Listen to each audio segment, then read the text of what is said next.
And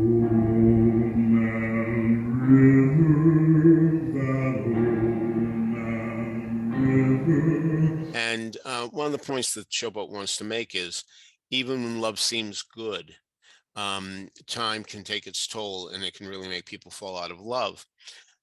Certainly, that turns out to be true with Gaylord and Magnolia. It's love at first sight for her, and her friend Julie tells her, "You got to be very careful with love," and she warns her.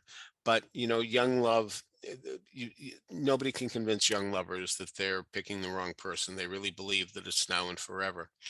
And at the end, in the second act, when it's 10 years later, uh, Magnolia does put on a show for people, indicating, yeah, the marriage is going well, and then she has to confess that it's not going well at all.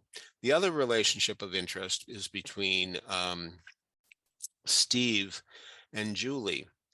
Julie has black blood in her. She can pass. She does pass. Nobody thinks that she's an African American.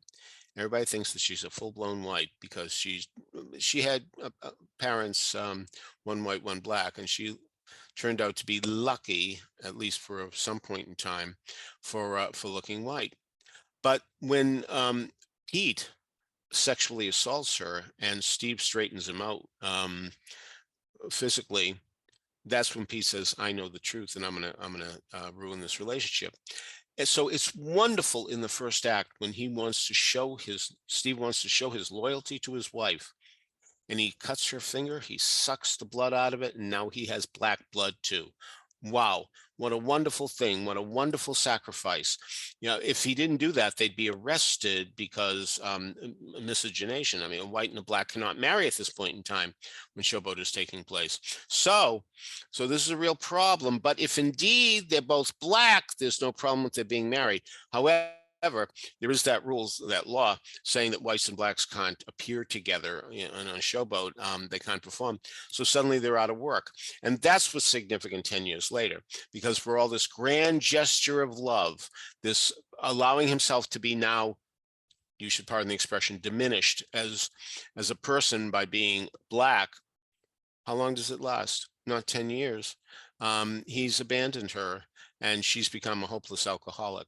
We also see that the relationship between Captain Nandi and Parthy is a relationship that isn't the greatest marriage you've ever seen either. And that just gets worse as time goes on. So I'm going to ask you on the record to come down on the side of Showboat or Oklahoma in terms of who really got the American musical started. There's no question that Showboat gets credit for that far more than Oklahoma.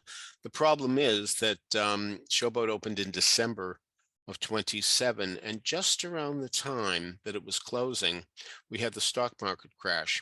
And as a result, people wanted to go back to more mindless entertainment. Fun shows, anything goes, certainly profited. Fun shows. And so as a result, nobody could really afford to experiment to the degree that Showboat experimented. It took a while, and of course, even though we were in the middle of World War II when Oklahoma opened in 1943, the fact was that America was back on its feet economically. So as a result, you could experiment a little now, and needless to say, Oklahoma isn't nearly as serious as Showboat. Yes, of course, a man dies, no question about that, and that's pretty severe. And something that was undoubtedly unexpected by anybody who saw the first act of Oklahoma, that the guy would die. Maybe thrown out of town, but die. So there was ambition in Oklahoma, certainly, but there was much more ambition in Showboat, and it would have been a very different story had we not had that stock market crash. Peter Felicia's Broadway appears in every issue of the Broadway Maven's Weekly Blast.